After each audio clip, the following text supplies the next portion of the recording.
know each other obviously because you've worked with some of the bands that I've put together. You've worked with There She Goes. You've also worked with the She All Stars, and you also play bass in She Can Jam, which we usually do once a month.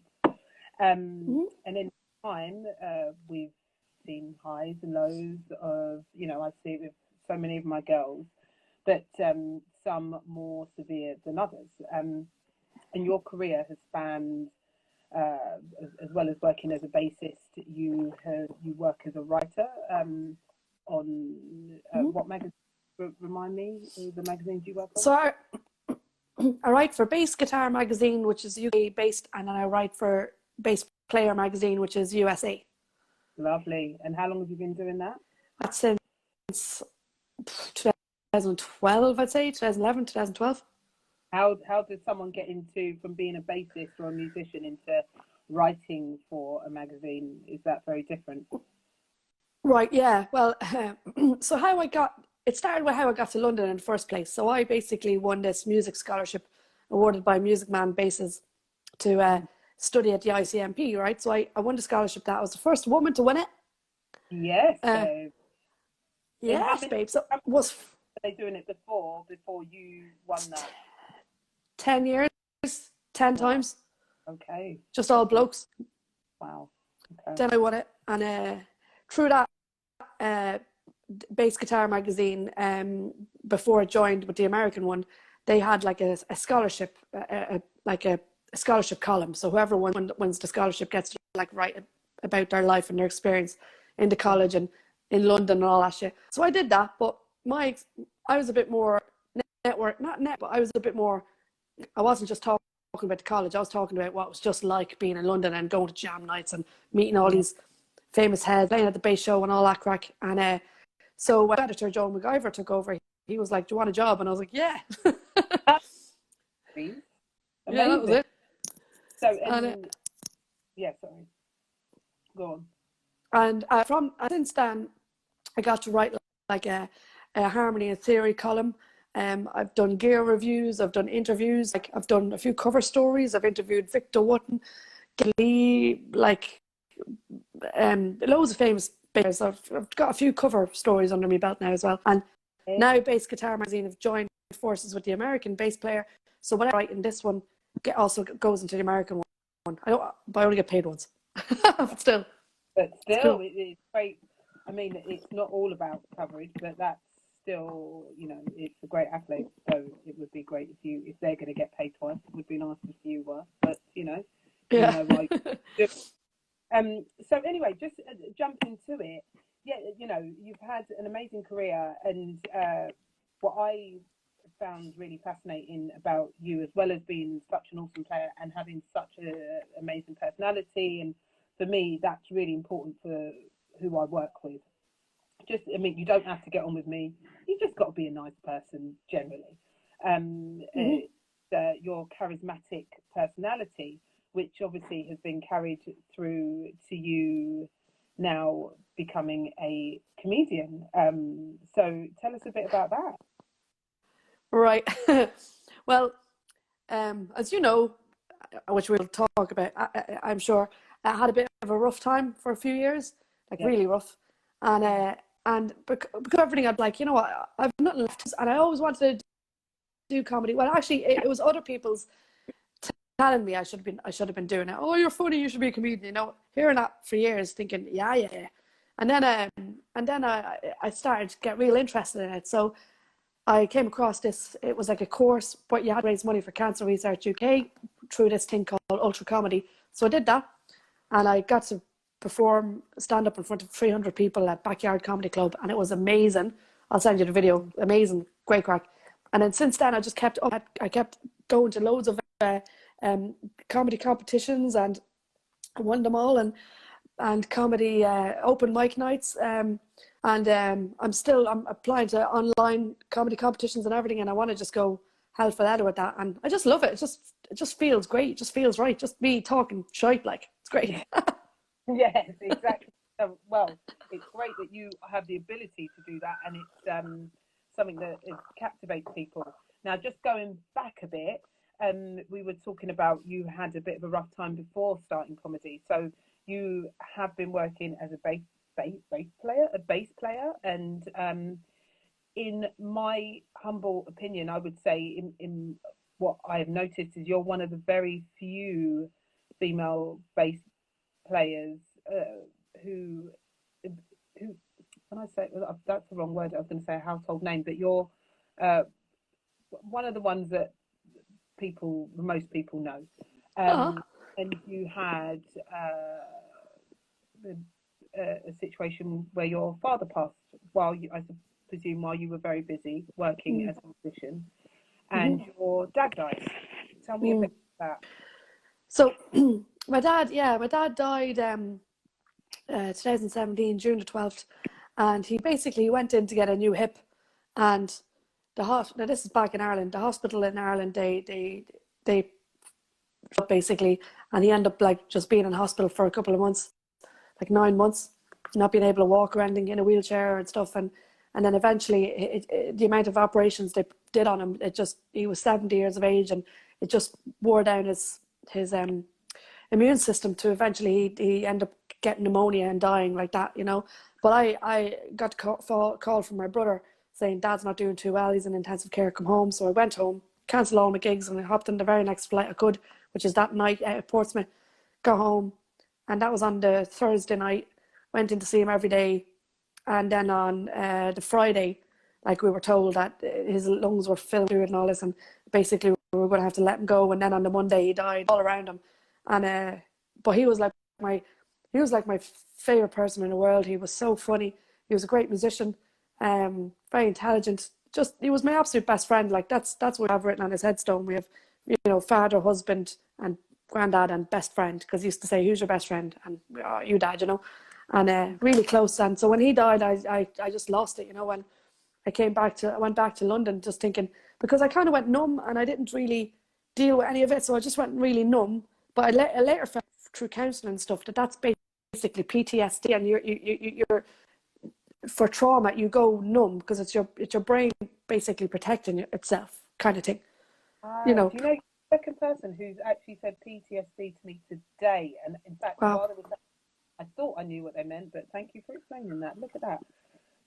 Okay. Post-traumatic stress, you know, and so when that happened, so then I went back to London, and I thought I'd be able to get back into gigging and playing and all that, and I couldn't cope. Like, there would be triggers then. Like, when I walked into the flat, everyone was gone. My partner at the time was away, working on a cruise ship, and my housemates were away on tour, and I came home on my own to a postcard written by my dad that he sent from the hospital weeks before. Like, and I know, and that's when it hit me. I just lost it. I walked in, and I was on my own there. I was going to be on my own there for a while, like, and then I couldn't really cope, and I ended up trying. I was working at the piano works at the time, and I went back down to work, and I kept panicking, having panic attacks on stage. I never had panic attacks before, and because, you know, someone would request a song, they'd request Beatles or ELO or something that would trigger, and I just didn't. I basically, I was breaking. Those days I couldn't really get out of bed, and that was in months after I died. And then but I remember you sent me flowers and cards and stuff. I remember that. That was lovely. That made a difference, just to know that someone gave a shit, because people don't know, unless someone's lost a parent, they don't really know what to say to you. And like, when I had friends who lost parents, I didn't know what to say to them.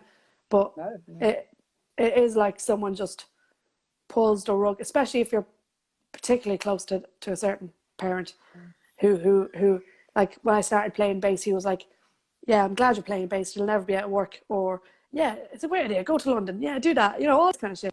He was just real supportive. Yeah, exactly. And yeah, so losing him was catastrophic, really, and I just didn't cope. So I couldn't work. My partner was away on a cruise ship.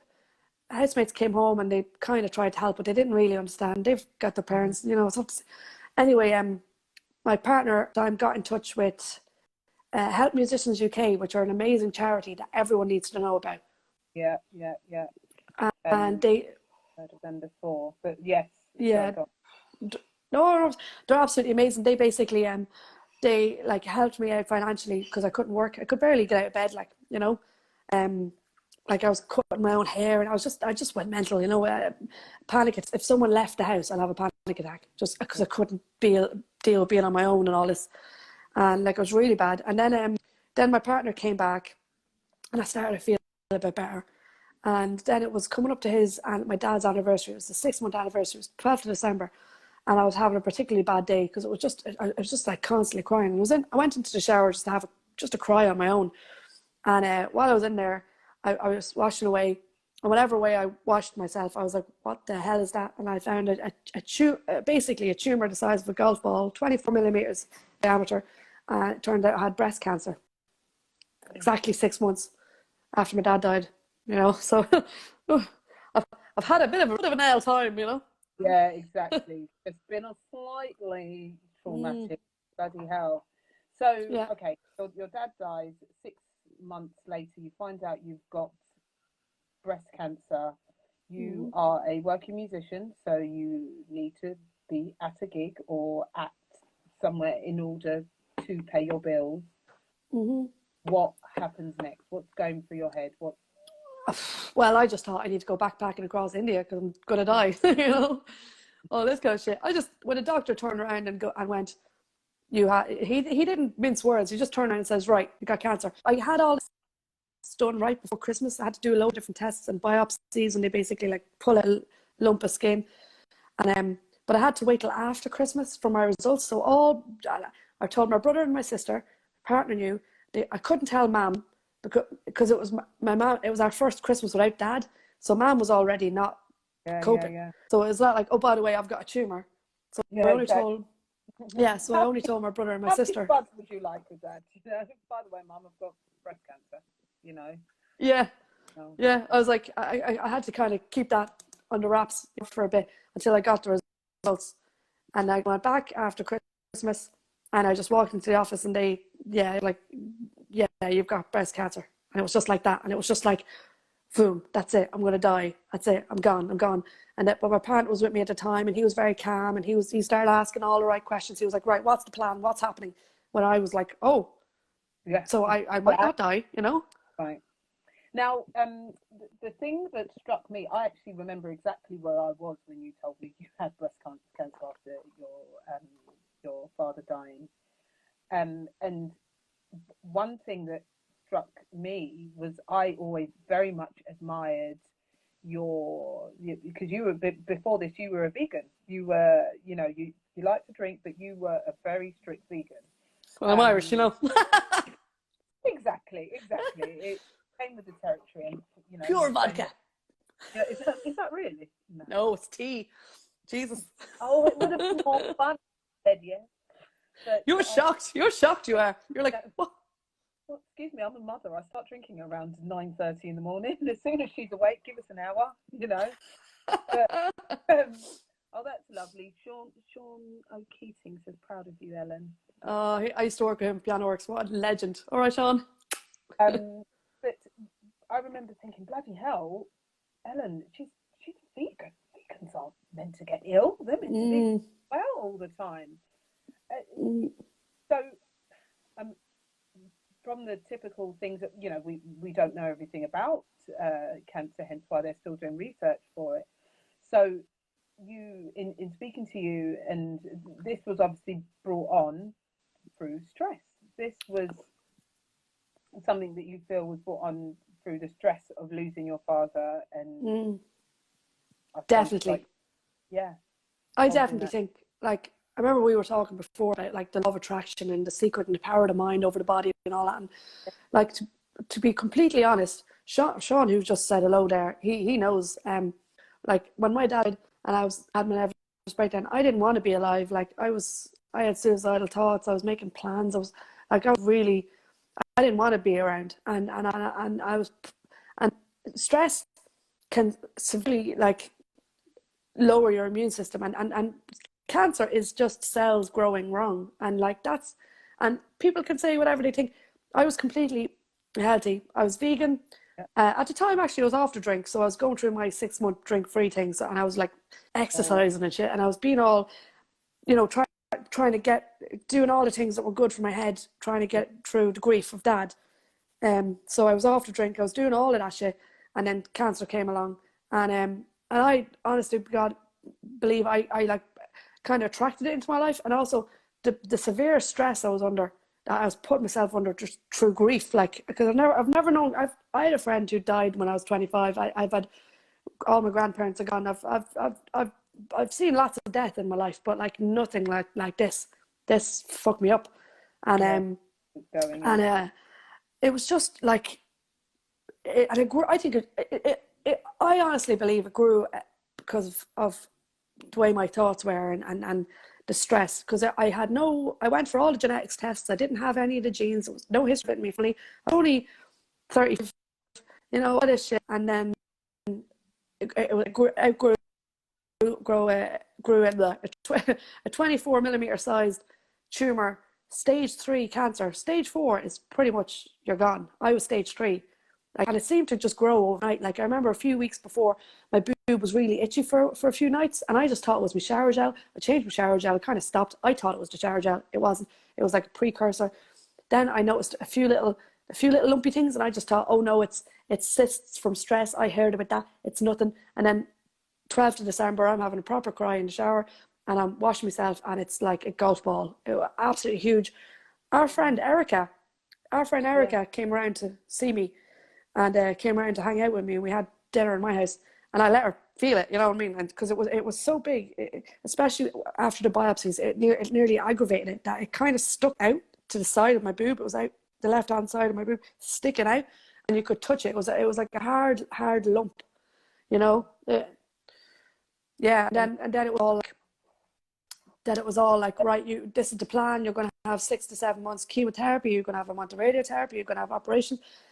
I thought I was going to lose both my boobs, but luckily the chemo really my body reacted well to the chemo, and it managed to shrink the tumor to nothing. So I managed to just get away with a lumpectomy, where they go in and they just remove the dodgy tissue. But the moment when my partner at the time, Sven, when he turned around and said, right, what's going to happen now? And I was like, right, you're right. I kind of booked up. I kind of was like, right, game face, right, here we go. I'm going to kick this thing's ass. And yes. I'm thinking positive, and I'm thinking end of the tunnel, and I'm fucking going to get through this. So I did. So the whole way through, I was like, yeah, I'm going to beat this thing. Yeah. I shaved my head on Facebook Live, raised 800 quid for cancer research doing that, and tried to raise more money, and tried to just be as positive, watched funny movies, and did the cannabis oil thing, ate healthily, all that shit, all that. And then chemo was really tough. It was like going from being a young woman to being an 8-year-old woman. It was like, it would take me for ages to walk from the sitting room to the kitchen. Like, you're like an old, feeble person, And how long was that process?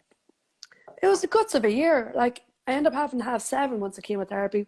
I had loads of different tests. I had 2 operations. I had an operation where they removed the lymph node to make sure there wasn't any cancer in there, which there wasn't, thank God. Then at the end of before radiotherapy, I had my lumpectomy, where they removed the dodgy tissue. So I've got scars all on my side. So can't do any of those nice side boob tops in the summer. I mean, it's like, oh wow, you know what I mean? Oh well. So so there's that, and then I had a month of radiotherapy, and then in October, and then in that October, I was told I was in remission then, but which was fucking amazing. But that's was that after the 7 months then? It was after all the stuff, after all the chemo, all the radiotherapy. Then they say, oh, you're in remission. And the last time I walked out of the chemo suite, because I'd be in there every single week getting chemo, and it was always really old people around me, and then just me. And I was just like, I don't belong here, what am I doing here? I should be gigging. I should be partying. Yeah. What? Yeah. Anyway.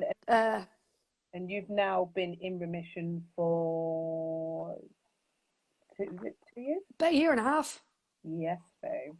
And yes. That brings us forward to where you're at now, with your comedy. So yes. How do you think what you have been through before has helped with giving you this new sense of who you are through comedy, or it's showing you? Yeah. Sorry, I don't. Well, it kind of like, because I had people telling me to do it for so long, I was like, hang on, is this the first time Alan has been interviewed about this? No, it's not. I was interviewed in Bass Guitar magazine about this stuff as well. I can send you the link if you want to share and all that crack. Yeah. So yeah, I was told I was funny and all that, and then I started having inklings about it, and I really wanted to do it, but I didn't have much confidence in it. And then after like nearly dying or facing your own mortality, I was like, I literally have nothing to lose, so who gives a shit? Yeah. You know? And it's just been absolutely brilliant. It just feels natural. I just absolutely love it. Sure, you know what I'm like in the jam night, and I'm on the mic and I start talking shite. And you're like, but it's not. It's engaging, and it keeps people. It's so nice to have someone on a mic who's relatable, and it's not sort of like, like, oh my goodness, I don't know. You make people feel warm and comfortable. oh, nice. Which is so lovely. And in going through something like that, you once again, it just goes, wow, this girl she's normal. It can happen to any of us. And like you said, well, would it help musicians? Help Musicians UK helped me a number of times. So they helped me after my dad died and I couldn't deal with working. They helped me with that. They helped me after while I was going through cancer treatment as well, because I couldn't work. So they support me financially through that. And then I had to have double jaw surgery to fix like a bite issue I had, and I couldn't work at that time. So they financially helped me with that. And then now they've helped me again through all this coronavirus stuff. So any musician watching this needs to know Help Musicians UK can help.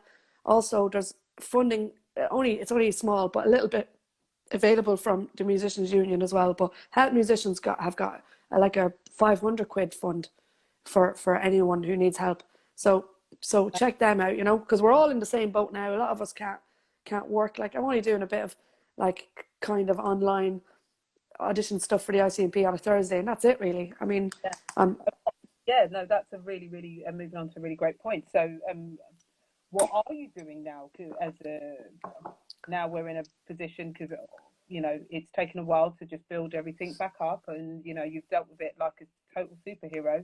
Then something like Corona comes along and just says, actually, no, you're going to down and you can't pay for anything. What you said Help Musicians have been very good. What's the plan? So Help Musicians have been brilliant. Musicians Union have helped as well, and I also I was living with my cousin in London and her family, and I've decided, when I knew that everything was going to go into lockdown, I decided to come back to Ireland, because I'm in a new relationship and I'm really, really happy, and I was like, I don't want to be cut off from him that long. It's already hard enough.